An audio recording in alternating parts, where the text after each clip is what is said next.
சங்கீதம் 91. உன்னதமானவரின் மறையில் இருக்கிறவன் சர்வாளர் நிழலில் தங்குவான். நான் கர்த்தரை நோக்கி, நீர் என் அடைக்கலம், என் கோட்டை, என் தேவன், நான் நம்பி இருக்கிறவர் என்று சொல்லு. அவர் உன்னை வேடனுடைய கணிக்கும் பாலாக்கும் கொள்ளை நோய்க்கும் தப்பிப்பார். அவர் தமது சிறகுகளாலே உன்னை மூடுவார். அவர் செட்டையின் கீழே அடைக்கலம் மூடுவார். அவருடைய சத்தியம் உனக்கு பரிசைக்கு இடமாகும்.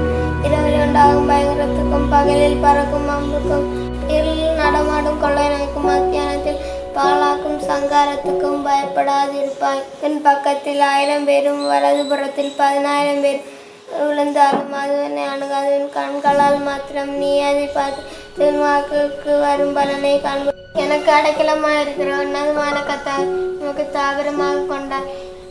ஆகையால் பொல்லாப்பு உனக்கு நேரிடாது, வாதை என் கூடாரத்தை அணுகாது. உன் வழிகளில் எல்லாம் உன்னை காக்கும்படிக்கு உனக்காக தம்முடைய தூதர்களுக்கு கட்டளையிடுவார். உன் பாதங்களில் இடராதபடிக்கு அவர்கள் உன்னை தங்கள் கைகளில் ஏந்தி கொண்டு போவார்கள்.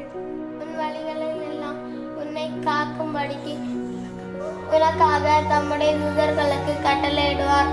உன் பாதங்களில் இடராதபடிக்கு தங்கள் கைகளில் ஏந்தி கொண்டு போவார்கள். சிங்கத்தின் மேலும் விரிய பாம்பின் மேலும் நீ நடந்து பால சிங்கத்தின் வலி சர்ப்பத்தை மிதித்து போடுவார்.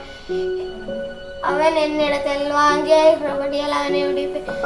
அவன் என் நாமத்தை அறிந்திருக்கிறபடியால் அவனை விழுந்த அடைக்கலத்திலே வைப்பேன். அவன் என்னை நோக்கி கூப்பிடுவான், நான் அவனுக்கு மறு உத்தரவாதம் செய்வேன்.